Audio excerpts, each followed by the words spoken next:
सवितुर्वरेण्यं भर्गो देवस्य धीमहि धियो यो नः प्रचोदयात्।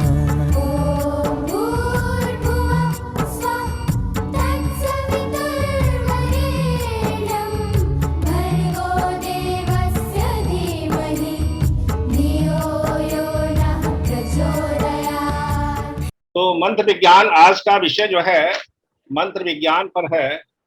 मंत्रों के माध्यम से जो भी शर्मा जी कह रहे थे रोगों का उपचार, वो तो बात की बात है। पहले तो हमें समझ लेना चाहिए कि मंत्र है क्या चीज। तो सबसे सर्वप्रथम सिद्ध जितने भी गुरु हुए हैं और जितने भी यहाँ सुधीजन बैठे हुए हैं, सभी की कृपा का मैं आह्वान करते हुए गुरु का एक मंत्र पढ़ रहा हूँ कि चैतन्यम शाश्वतम शांतम व्योमातीतं निरंजनम नादबिंदुकलातीतं तस्मै श्री गुरुवे नमः। गुरु के चरणों में वंदना करते हुए, और सबसे पहले बिना गुरु की कृपा के न तो मंत्र सिद्ध होते हैं न फलित होते हैं। ये बात बड़ी स्पष्ट रूप से समझ लेना चाहिए। और गुरु कोई साधारण व्यक्ति नहीं होते हैं। गुरु जो है व्योमातीतम निरंजनम, निरंजनम मतलब यह है कि वो आनंद के और ज्ञान के सागर भी है। और व्योमातीतम जैसे आकाश शब्द का व्याप्त होता है, उससे भी परे है वो। सृष्टि की रचना जो है दो बिंदुओं से होती है। एक तो जैसे बताया गया था कि नाद और बिंदु। नाद जो है ओम का, प्रणव का जो उच्चारण है, उसी से सृष्टि की उत्पत्ति हुई है। और बिंदु का मतलब जो है जो आपका ब्लैक होल है, जहां पर जो है हिरण्यगर्भ होता है, वो बिंदु समझिए आप। तो इससे भी परे है। गुरु की सत्ता जो होती है तो काफी बड़ी सत्ता होती है। और उसको ये मत समझना चाहिए कि वो एक देह शरीरधारी कोई व्यक्ति है। वो व्यक्ति नहीं होते हैं, वो तो शिष्यों की कृपा करने लिए, शिष्यों पर कृपा करने के लिए ही अपना शरीर धारण करते हैं। तो सभी ऐसे गुरु का जो जिसके जो गुरु हो उसको प्रणाम करते हुए मैं आगे का प्रोग्राम शुरू कर रहा हूँ। देखिए मंत्र क्या चीज है, मंत्र का अर्थ क्या है। मंत्र दो चीजों से बनकर मिला हुआ है। मन, इसका तात्पर्य है मनन या चिंतन करना। और इसमें प्रत्यय त्रा को जोड़ दिया जाता है तो ये मंत्र बन जाता है। त्रा का मतलब क्या है? त्रा का मतलब यंत्र, यानी मनन करने का या विचार करने का ऐसा यंत्र मंत्र कहलाएगा।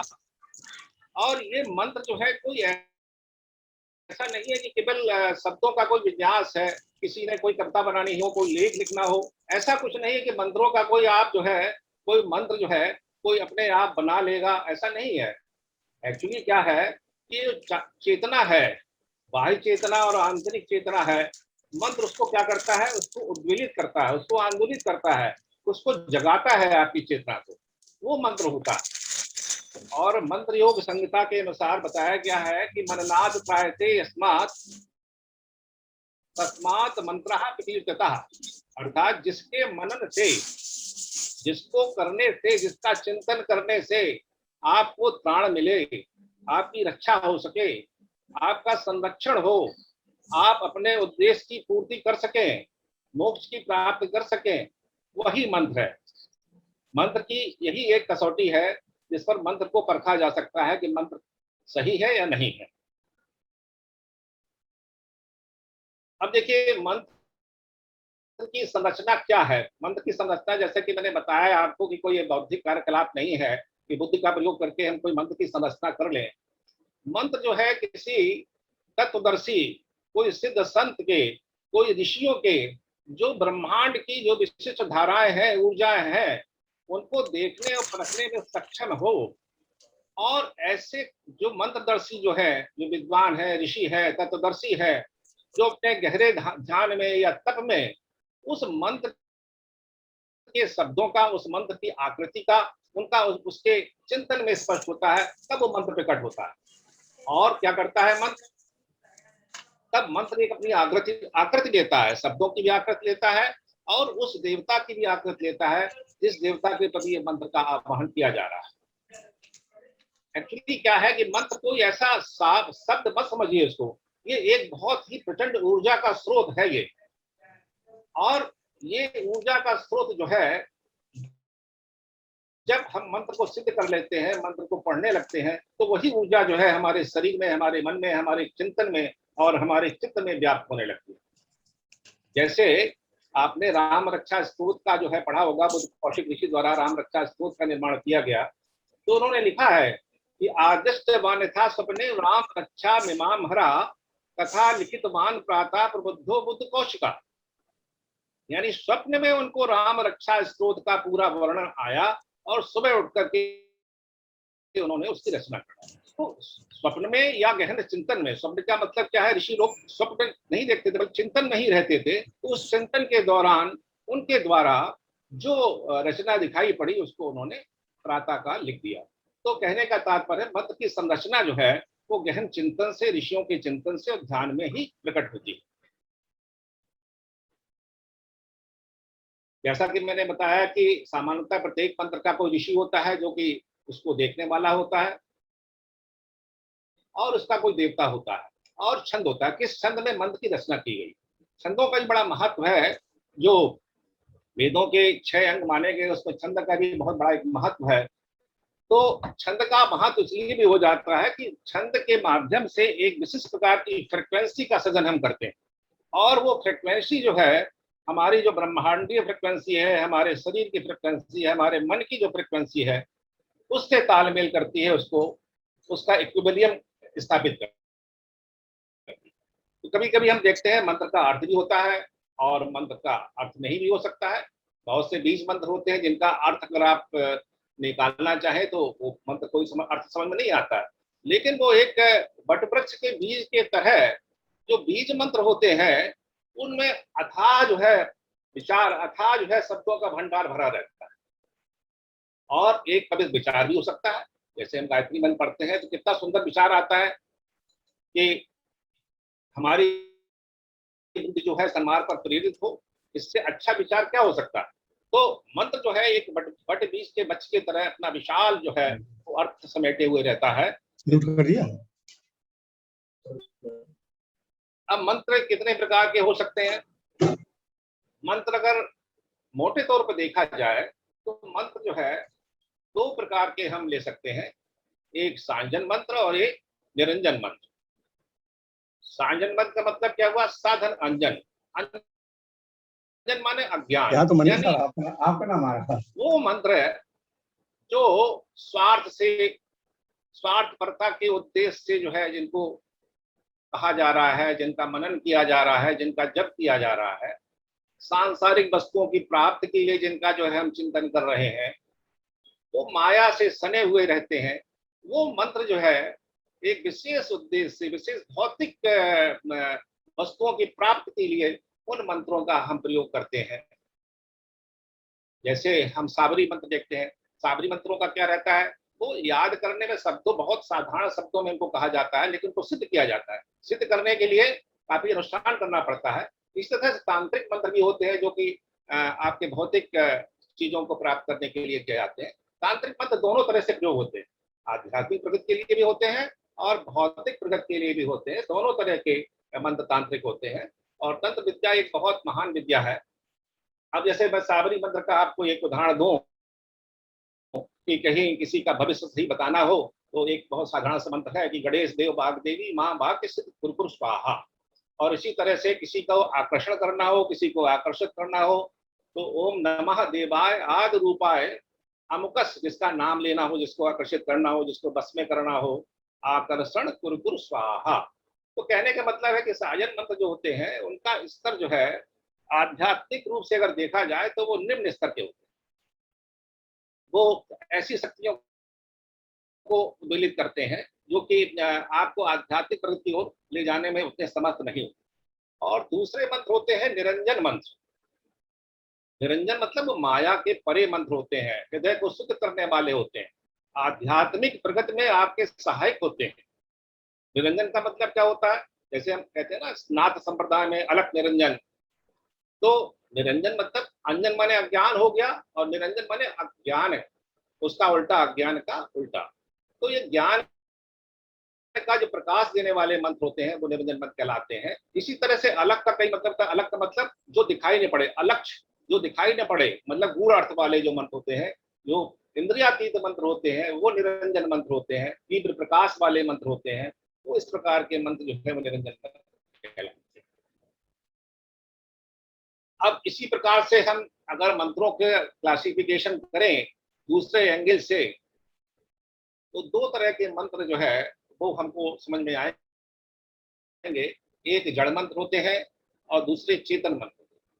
चेतन मंत्र क्या होते हैं? कोई सिद्ध गुरु आपका है, रियलाइज मास्टर है, उसने उन मंत्रों को सिद्ध किया हुआ है और उनको जप करके अपने जो है उससे शक्तियां प्राप्त की गई हैं। जब वो मंत्र जो है किसी और को देता है, अपने शिष्य को, अपने साधक को, अपने फॉलोअर को देता है, तो उस गुरु की शक्ति जो है उस मंत्र के साथ प्रभावित होती है। मंत्र तो सभी एक से ही होते हैं, मंत्रों में कोई छोटा बड़ा मंत्र नहीं होता, लेकिन जब एक सिद्ध गुरु द्वारा वो मंत्र आपको जो है दीक्षा के रूप में या अन्य प्रकार से दिया जाता है, तो उसकी शक्ति बढ़ जाती है। और वो क्या होता है, एक जागृत जैसे दहकता हुआ जो अग्नि का गोला होता है उसकी तरह होता है, उसमें बहुत ज्यादा ऊर्जा हो जाती है। ऐसा नहीं कि आप अपने किसी गुरु से भौतिक रूप से मिले तभी आपको मंत्र जो है मंत्र दीक्षा प्राप्त हो। कई बार ऐसा देखा गया है कि शक्तिपात के माध्यम से सामूहिक रूप से जो है गुरु अपने एक हजारों शिष्यों को एक साथ जो है दीक्षा दे देता है, उसमें शक्तिपात कर देता है। या उसके आपने दर्शन नहीं भी किए हुए हों, उसकी आपने फोटो तस्वीर देखी, उससे भी आपको जो है शक्तिपात होने लगता है, या उसकी कोई पुस्तक पढ़ रहे हैं उससे भी आपको शक्तिपात हो जाता है। तो ये सब जो है चेतन मंत्र है। दूसरे मंत्र क्या होते हैं? जड़ मंत्र होते हैं। जड़ मंत्र में क्या होता है कि केवल किताबी ज्ञान पर आधारित होते हैं। ऐसे किसी ने चलते फिरते क्या कोई मंत्र दे दिया, आपके कान में फूंक दिया, लेकिन उनको खुद की सिद्धि नहीं है। ऐसे गुरुओं को उन्होंने खुद ही, कोई उनकी तो गुरु परंपरा है और न ही उन्होंने गुरु मंत्र को जो है कोई सिद्ध किया हुआ है। तो इस प्रकार के जो मंत्र आजकल तमाम बाबा लोग दे रहे हैं वो सब जड़ मंत्र हैं। उन मंत्रों के में कोई ऊर्जा नहीं है, कोई ऊष्मा नहीं है, कोई शक्ति नहीं है उसमें। अब सवाल इस बात का उठता है कि मान लो कोई आपका सदगुरु नहीं मिला हुआ है तो क्या करेंगे फिर आप? तो कहां से मंत्र लेंगे आप? तो एक आपका अंतरात्मा जो गुरु बैठा है, आपके हृदय के अंदर बैठा हुआ है, अंतर गुरु जो बैठा हुआ है, वो आपका एक गुरु है। उस अंतरात्मा की आवाज सुनेंगे तो आपको अपने आप कोई न कोई रास्ता दिखाई पड़ जाएगा। और अगर देखें हम तो ऐसे बहुत से मंत्र हैं, जैसे सोहम मंत्र है, ओम है, गुरु ओम है, ओम नमः शिवाय है, या गायत्री मंत्र है। ये सब मंत्र जो है नैसर्गिक मंत्र है।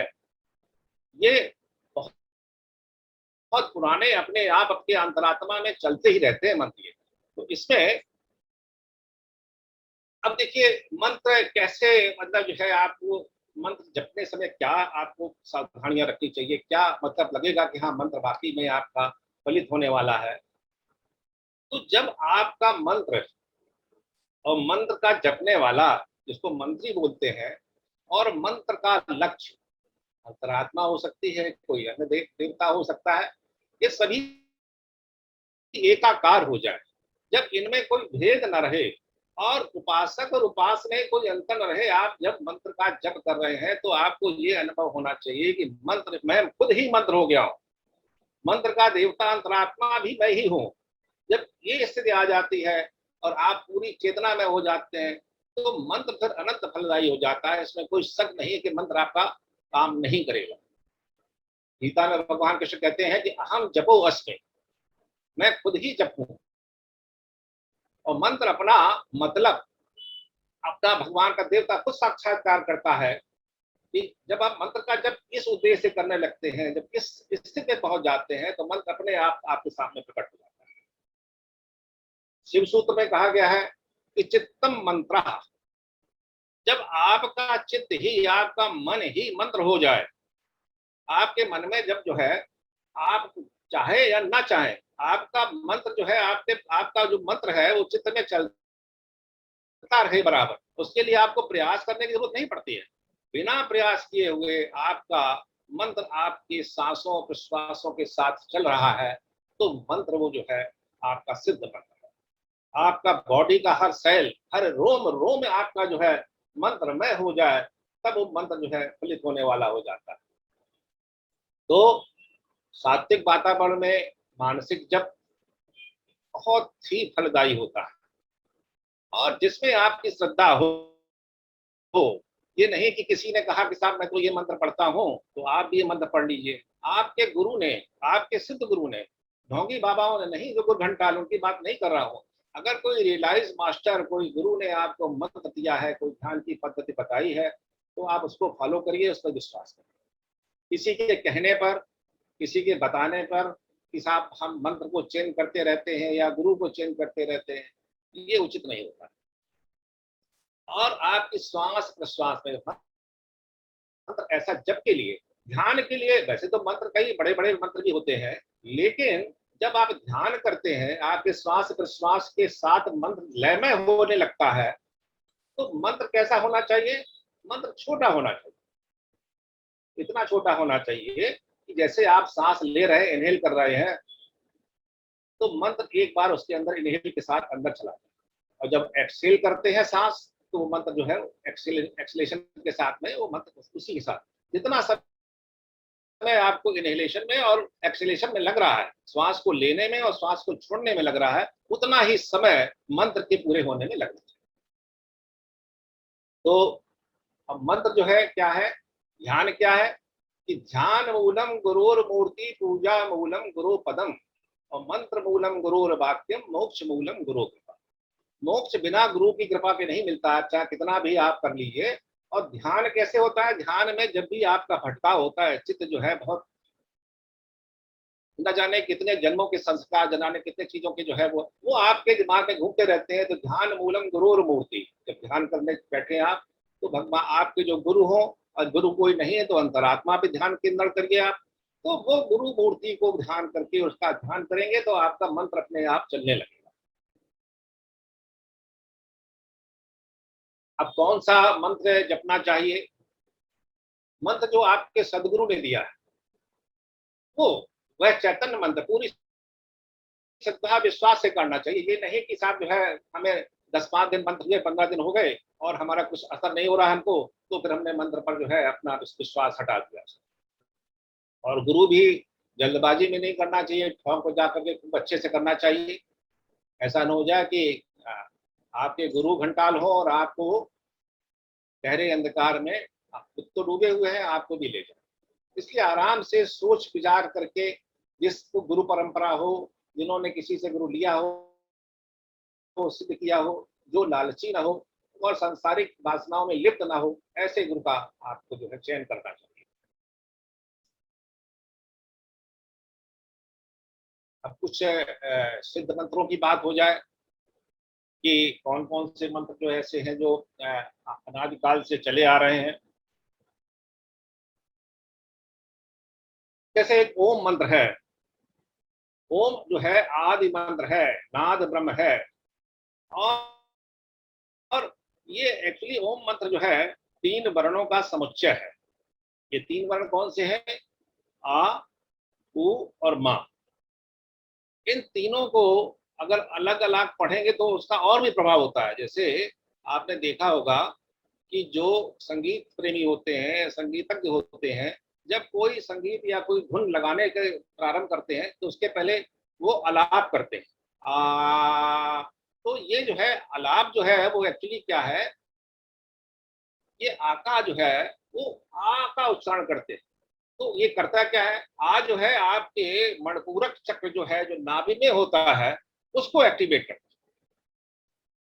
मणिपूरक चक्र के आप लोगों ने थोड़ा बहुत सुना होगा 7 चक्रों के बारे में। तो मणिपुर चक्र क्या होता है? मणिपूरक का मतलब मणियों से भरा हुआ।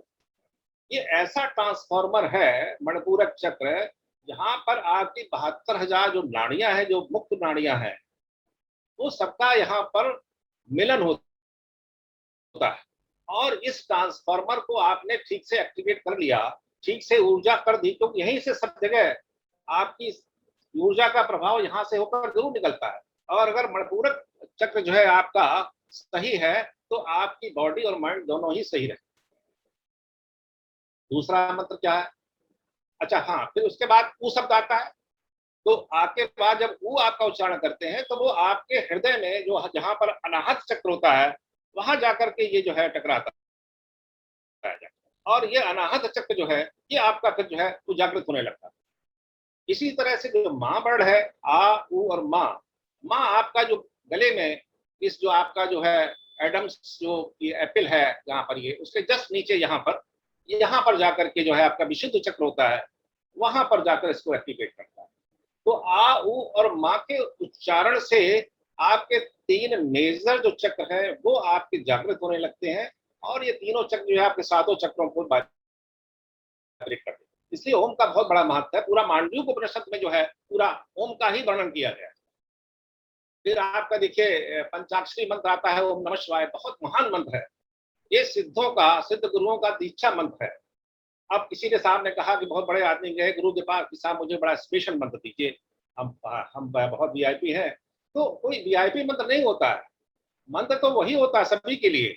अब आपने उसको श्रद्धा से ग्रहण किया तो फलदायी होगा, और आपने उस पर संशय किया तो फलदायी नहीं। तो ये जो है इसका, ये सभी धर्मों के लिए है। ऐसा नहीं है कि हम जब ओम नमः शिवाय कहते हैं तो हम हिंदू धर्म को फॉलो करने वाले हैं। एक्चुअली ओम नमः शिवाय का मतलब ये होता है कि मैं अपनी अंतरात्मा को नमन करता हूँ। यहाँ शिव का मतलब अंतरात्मा है। तो जब आप अंतरात्मा तो सभी के हैं, चाहे आप हिंदू हो, मुस्लिम हो, सिख हो, ईसाई हो, किसी भी धर्म को मानने वाले हो आप, लेकिन अंतरात्मा का नमन तो सभी लोग करते हैं। तो ये जो ओम नमः शिवाय मंत्र है ये आत्मा का मंत्र है, आत्मा को नमन करने का मंत्र है। और जब ये हम पंचाक्षरी मंत्र का जप करते हैं तो 5 जो हमारे भौतिक तत्व है, पंचभूत जो है, वो क्या हो जाते हैं, उनकी शुद्धिकरण होने लगती है। ना से जैसे पृथ्वी है, और माँ से जल का जो है, शी से अग्नि तत्व है, वा से वायु है, और या से आकाश। ये पांचों जो भूत है भौतिक, ये इनकी शुद्धि होने लगती है। और ये जो पंचाक्षरी मंत्र ओम नमः शिवाय है, ये कृष्ण यजुर्वेद के रुद्रम में ये अष्टम अनुवाक के 11वें मंत्र में इसकी बड़ी महिमा है। उसमें कहा गया है कि ओम नमः शिवाय चा शिवतराय चा, ये पूरा मंत्र ये है, ओम नमः शिवाय चा शिवतराय चा। यानी हम शिव को प्रणाम करते हैं जो कल्याणकारी, शिव माने कल्याणकारी, और शिवतराय चा जो और ज्यादा कल्याणकारी। ईश्वर क्या है, जो ब्रह्मांडी ऊर्जा जो हमारी है वो कल्याणकारी है और कल्याणकारी है। हम और उसको कल्याणकारी बना सकते हैं जप के द्वारा से और उनका मनन करके। ये ओम नमः शिवाय जो पंचाक्षरी मंत्र है, इसका अगर अभ्यास करते रहे, आपके चित्त में ये बिल्कुल समा जाए, तो आपको कोई अन्य पूजा पाठ करने की जरूरत नहीं है। फिर तो ये मंत्र आपका चलता रहता है आपकी श्वास प्रश्वास के साथ में, और आपकी सब प्रकार की पूजाएं अपने आप कंप्लीट हो। अब और अन्य उपयोगी मंत्रों के बारे में थोड़ा सा चर्चा कर देता हूं मैं। जैसे सोहम मंत्र जो है, ये भी बहुत नेचुरल मंत्र है। कैसे नेचुरल मंत्र है ये अजपा मंत्र है। और ये जो है गर्भ उपनिषद में लिखा गया है कि जन्म के 7वें माह में जीव पड़ जाता है। 7वें माह में, गर्भ के 7वें माह में भगवान स्वयं इसकी दीक्षा देता है जीव को, और वो कहता है सोहम, यानी जो आप है अंतरात्मा जो आपकी, वही मैं हूं, कोई भेद नहीं है आप में और परमात्मा में, कोई भेद नहीं है। ये बात की दीक्षा देता है। लेकिन जब जन्म ले लेता है तो सोहम भूल जाता है, वो कोहम करने लगता है, मैं कौन हूं, मैं कौन हूं, इस उसमें आ जाता है। तो ये स्वतः स्फुरित होने वाला मंत्र है। और जैसे जब वायु को अंदर लेते हैं, जिसको कि अपान वायु बोलते हैं, और जब बाहर खोजते हैं तो प्राण वायु होती है। तो अपान वायु के साथ क्या करते हैं हम, उसको हम, और जब बाहर छोड़ते हैं तो शाह, सो हम सो हम सो हम सो। चाइनीज लोग भी इसका उच्चारण करते हैं। चाइनीज अपनी भाषा में इसको हांग शाओ जपते हैं, हांग शाओ। तो ये सोहम मंत्र जो है ये भी नेचुरल मंत्र है, इसको भी आप ग्रहण कर सकते हैं। फिर गायत्री मंत्र भी है। गायत्री मंत्र तो महान मंत्र है, सभी मंत्रों का जो है वो देवता है।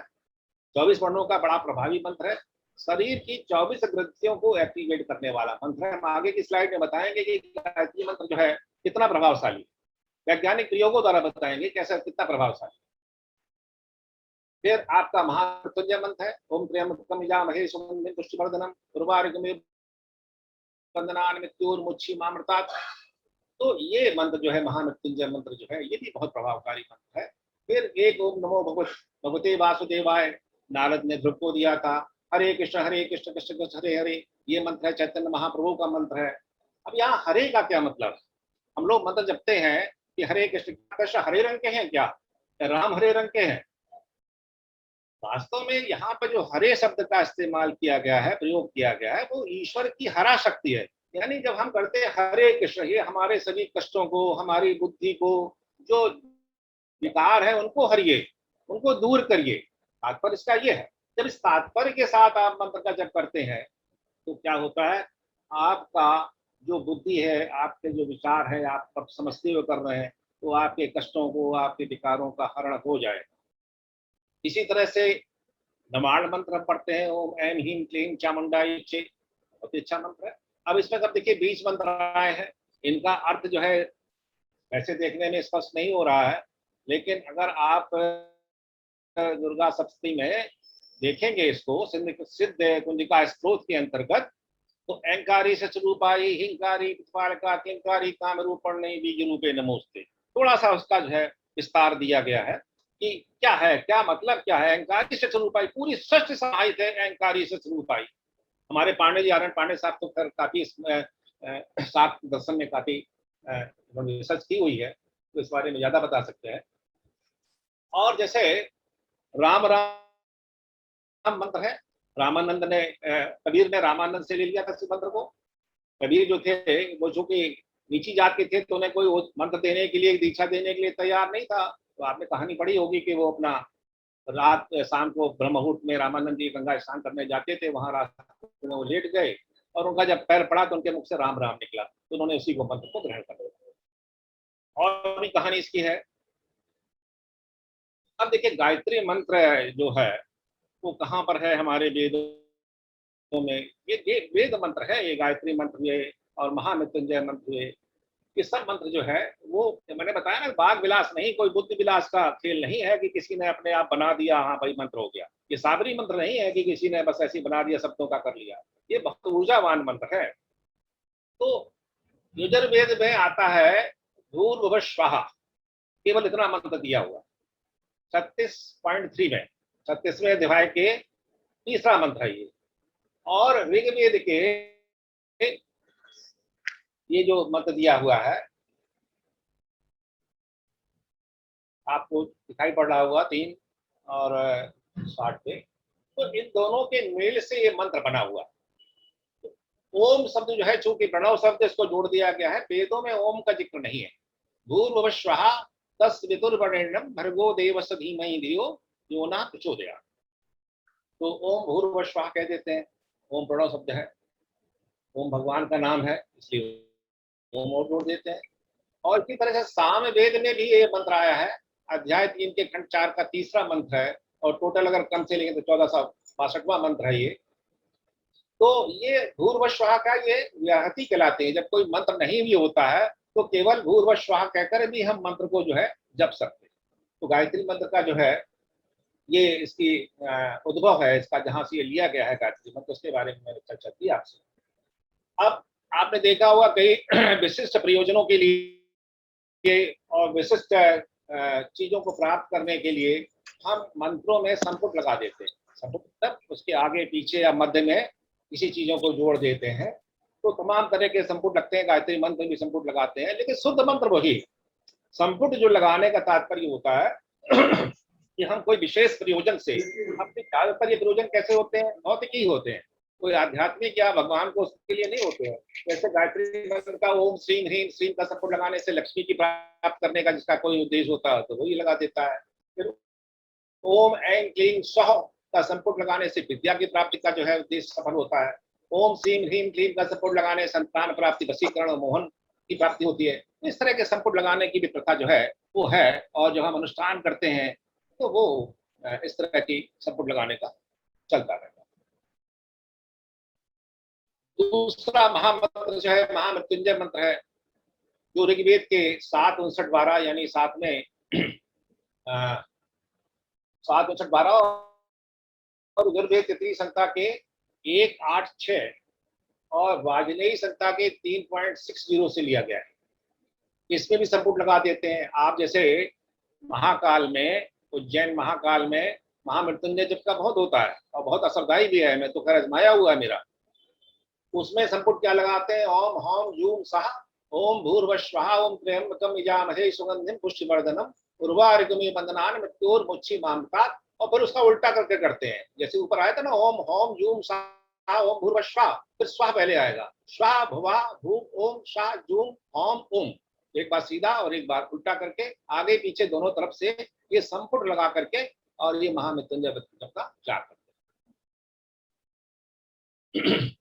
अब रुद्रम में जो है, जो कृष्ण द्विवेदी तैतरीय संहिता से लिया गया है, रुद्रम में भी इसका उल्लेख है परिशिष्ट में। और उसमें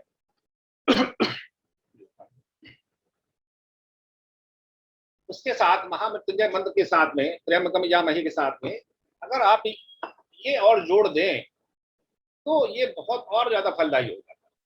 क्या जोड़ दें, एते सहस्रमयतम पासां मृत्यु मृत्युर्याय हंतवे तान यज्ञस्य माया सर्वानव यजामहे मृत्यवे स्वाहा मृत्यवे स्वाहा। स्वाहा का थोड़ा सा लंबा उच्चारण करके दूसरा वाला स्वाहा, इसमें 3 जो है मात्राएं होती हैं, बोलते हैं इसको। तो क्या अर्थ क्या हुआ इसका, एते सहस्रमयतम, सहस्त्र आयुध, सहस्त्र कहते हैं सैकड़ों को, आयुध कहते हैं हजार।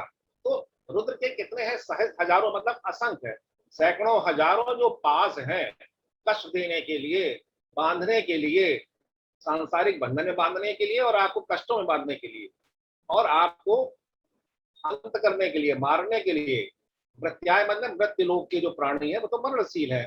तो रुद्र के जितने भी पास है, असंख्य पास है इस संसार के प्राणियों को कष्ट देने के लिए, उनको हम क्या करते हैं, इस मंत्र के उच्चारण से, यज्ञ से, तो देखो जब भी यज्ञ ही है एक तरह से, जो हम जब करते हैं वो भी यज्ञ है। तान यज्ञस्य माया सर्वानव यजामहे, उन सभी को अब यजामहे मतलब उनको हमसे दूर रखें, अलग रखें।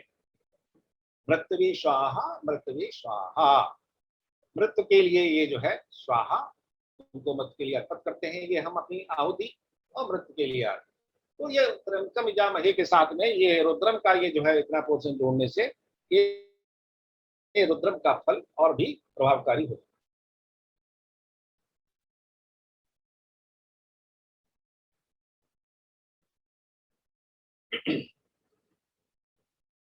देखिए मंत्र में क्या विज्ञान है, ध्वनि विज्ञान क्या है मंत्र के अंतर्गत।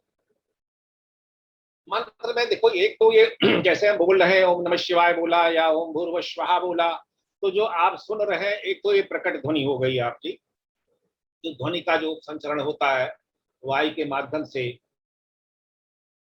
या कोई मीडियम के माध्यम से ध्वनि का संचरण होता है। और दूसरी क्या होती है जो हमें दिखाई नहीं पड़ती है, अप्रकट ध्वनि होती है, जो प्राण शक्ति है। बिना प्राण शक्ति के कोई मंत्र का सही उच्चारण नहीं हो सकता है।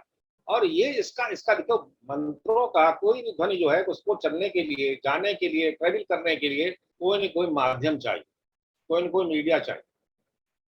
तो प्राण शक्ति किससे चलती है, ईथर के माध्यम से चलती है। ईथर क्या है, जहाँ पे आपका वैक्यूम है, वैक्यूम में जो है साउंड वेव जा नहीं सकती है, लेकिन मंत्र जाते हैं क्योंकि वहां पे ईथर की कल्पना की गई है। ईथर ऐसा माध्यम है जो सभी जगह व्याप्त।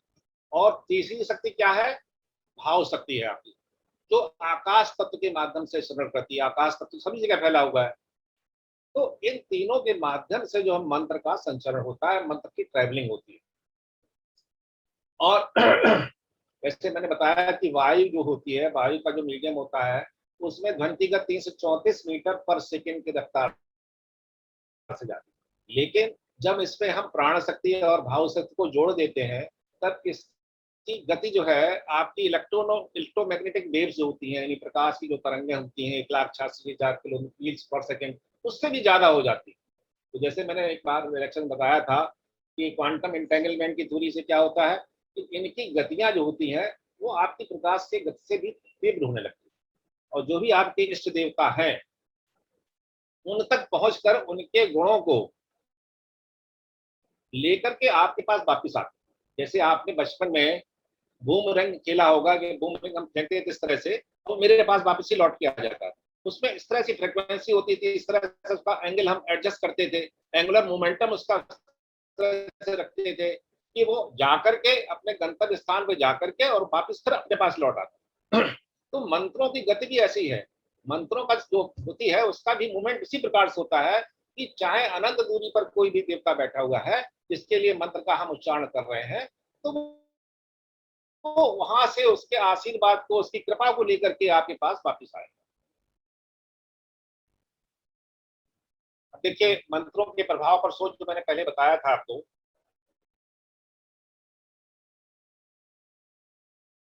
कि गायत्री मंत्र जैसे है, तो गुरुदेव के निर्देशन में ब्रह्म वर्चस्व शोध संस्थान हरिद्वार में, आप लोग गए होंगे हरिद्वार में, तो वहां पर एक शोध संस्थान बना हुआ है और जिसमें विज्ञान और आध्यात्म के समन्वय पर लगातार काफी शोध कार्य होता रहता है। और मंत्र का मन और शरीर पर क्या प्रभाव पड़ता है इसकी वहां पर बाकायदा साइंटिफिक ढंग से एनालिसिस होती है। और वैज्ञानिक कहते हैं कि मंत्र जाप से न्यूरो लिंग्विस्टिक प्रभाव पड़ता है।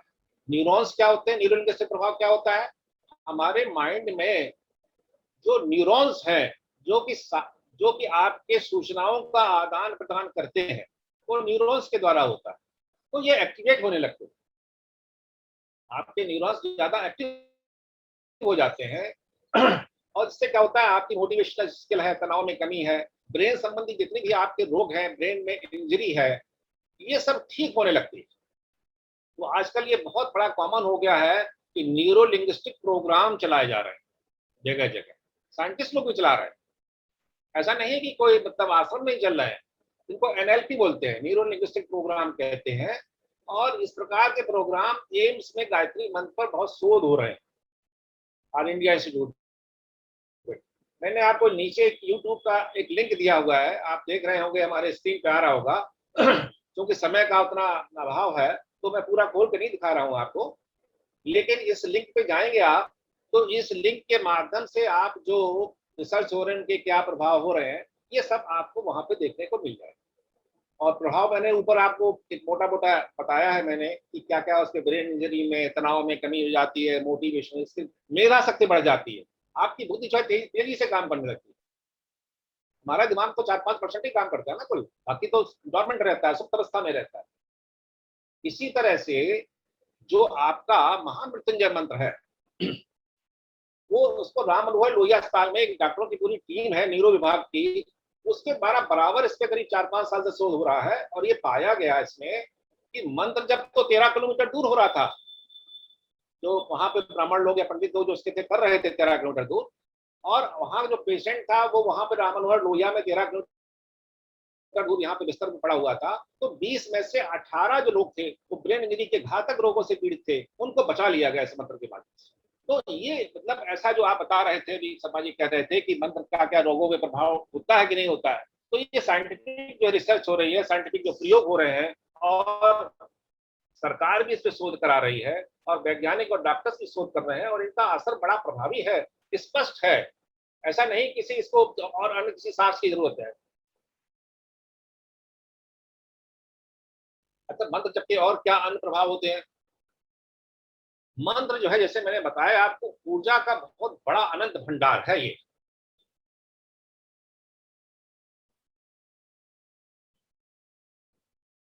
और ये सूक्ष्म स्तर पर कार्य करता है। आपको भले ही ये लग रहा हो कि आपके इस पर भौतिक शरीर पर कोई प्रभाव नहीं पड़ रहा है, लेकिन आपके अंतर में धीरे धीरे धीरे धीरे ये जो है आपका गहरा प्रभाव पड़ने लगता है इसका।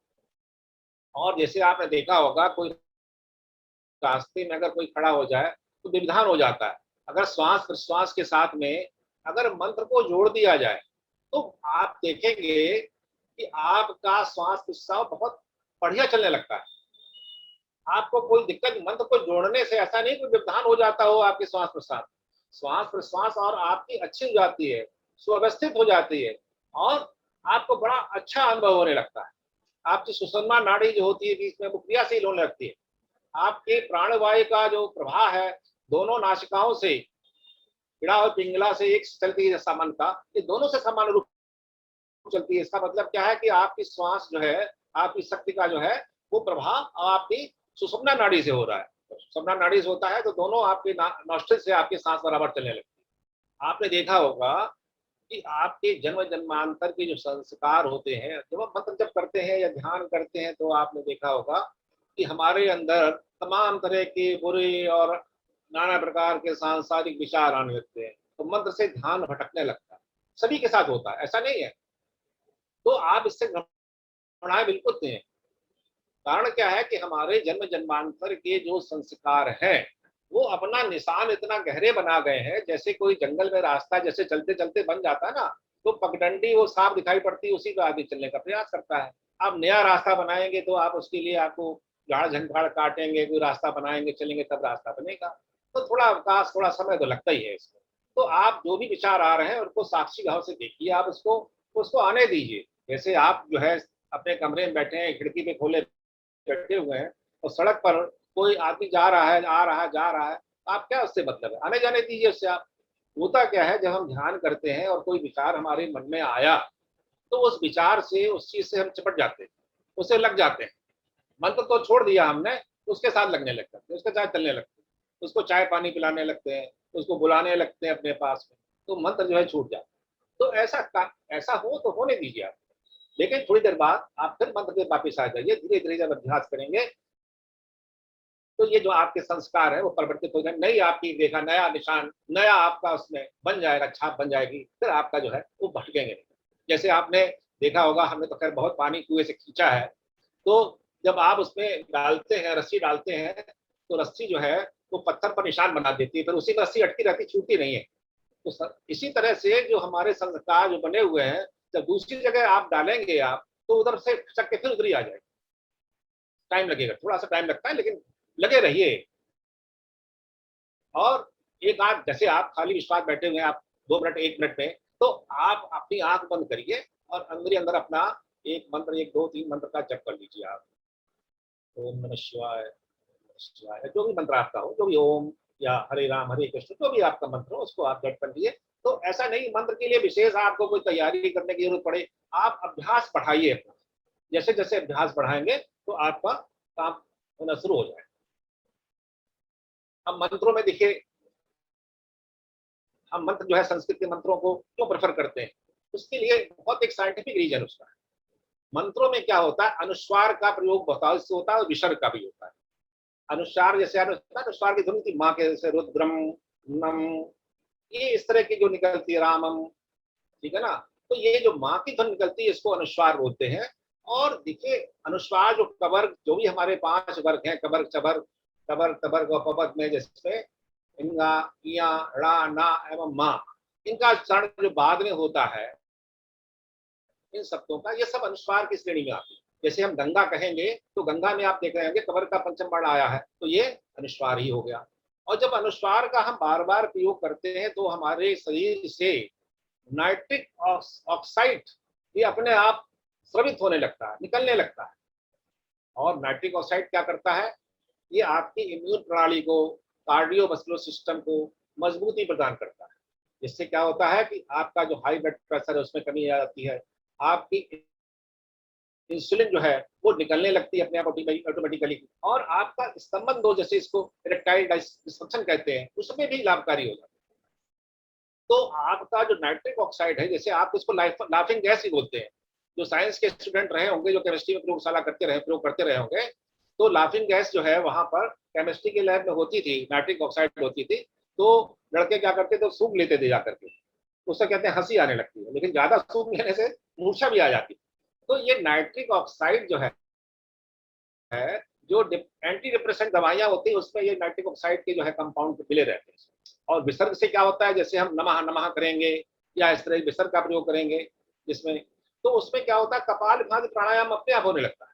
आप करके देखिए कभी, आप नमः नमः नमः नमः नमः, तो कपालभाति प्राणायाम होने लगता है। और अनुस्वार से क्या होता है आपका, मैंने बताया नाइट्रिक ऑक्साइड तो निकलता ही है इसमें, लेकिन और प्राणायाम भी होने लगता है इसको। तो ये दोनों प्राणायाम आपके जो है, तो ये अपने आप ऑटोमेटिकली संस्कृत के मंत्रों के उच्चारण से होने लगते। अब देखिए, एक छंद का जैसे मैंने जिक्र किया था कि मंत्रों में एक विशेष आवृत्ति होती है, एक विशेष मात्राएं होती हैं, उसको लेकर के हम एक मंत्र का निर्माण करते हैं। उसका कारण क्या है, उसका कारण है कि एक फ्रिक्वेंसी से वो चलता है। और सृष्टि की हरेक वस्तु, प्रत्येक वस्तु, प्रत्येक प्लेनेट, प्रत्येक ब्रह्मांड, गैलेक्सी, हमारे शरीर का हर एक अंग हार्ट, लीवर, किडनी, इनकी सबकी एक नेचुरल फ्रिक्वेंसी है। और जब इस फ्रिक्वेंसी में कोई रुकावट आती है, कोई व्यवधान आता है, कोई उसमें परेशानी आती है, तो हम फिर अच्छा महसूस नहीं करते हैं, बीमार होने लगते हैं, या पर्टिकुलर जिस जिस अंग की जो है फ्रिक्वेंसी हमारी गड़बड़ाती है, उस अंग में हमको कोई न कोई दोष या कोई न कोई रोग पैदा होता है। तो जब हम मंत्र पढ़ते हैं, तो जो ऊर्जा का प्रभाव, जैसे मैंने बताया आपको, आप और माँ कहने से हमारे तीनों चक्रों का ऊर्जा का प्रभाव सही होने लगता है। इसी तरह से मंत्र का जब हम उच्चारण करते हैं, तो हमारी जहां जहां ऊर्जा अटकी हुई है, जहां जहां रुकी हुई है, उस ऊर्जा का प्रभाव का जो अवरोध है, वो ठीक होने लगता है और हमारा एक नेचुरल तरीके से ऊर्जा हमारी चल।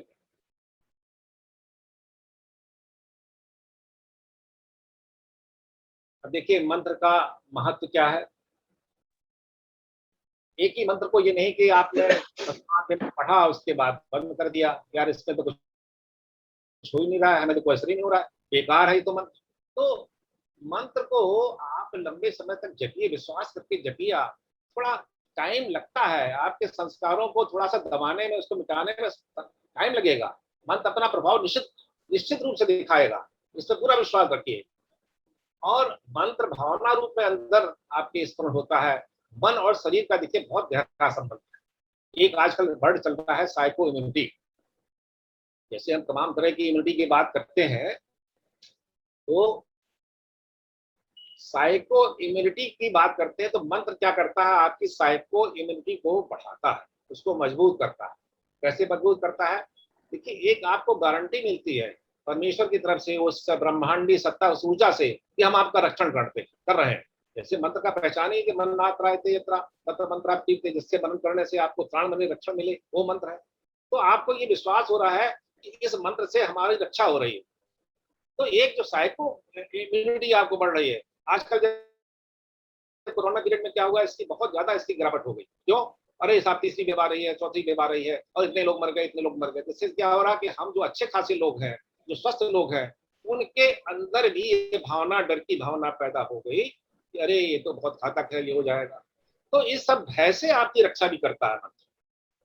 एक कर्नाटक में एक बहुत बड़े संत हुए हैं, मंत्र का प्रभाव बता रहे हैं हम आपको। मंत्र का जब हम अभ्यास करते करते मंत्र को जो है सिद्ध कर लेते हैं, तो उन्होंने किसी से पूछा, भाई मंत्र कैसे जपना चाहिए, मंत्र का क्या प्रभाव होता है मंत्र। तो उन्होंने कहा कि भाई आप मुझसे क्या पूछते हो, हमारे जूते से पूछ लीजिए।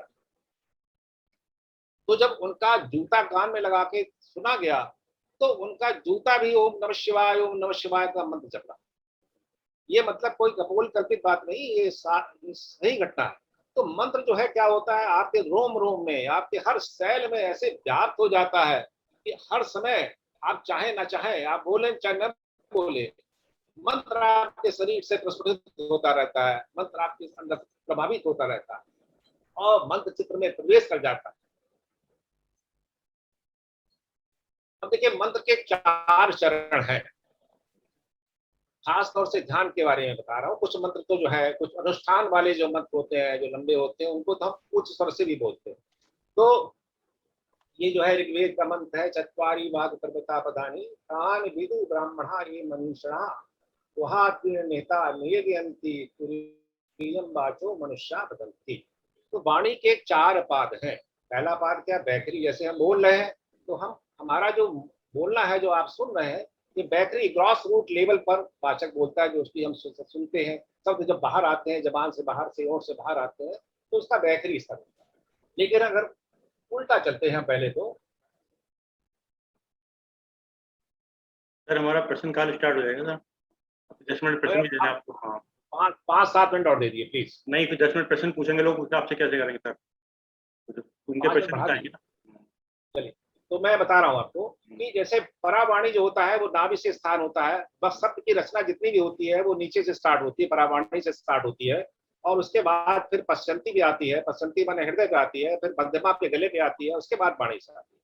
तो मंत्र का जब जो है मौन होकर करना चाहिए, इसलिए कहा गया है, जो आपका जो ध्यान है वो भी मौन होकर करना चाहिए, क्योंकि उसका जब आप परावाणी से शब्द निकलता है, तो उसका अनंत गुना प्रभाव होता है।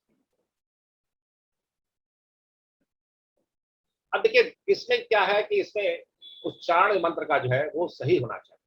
अगर उच्चारण आपका देखिए थोड़ा बहुत अपभ्रंश हो जाए तो उसमें कोई दिक्कत नहीं होती है, लेकिन अगर आपने अर्थ का अनर्थ कर दिया, जैसे दुर्गा सप्तशती का एक सप्तश्लोकी मंत्र का 7वां मंत्र है कि सर्वा बाधा प्रश्नम त्रैलोक्यस्याखिलेशमेत्याकारम अस्मद्वैर विनाश।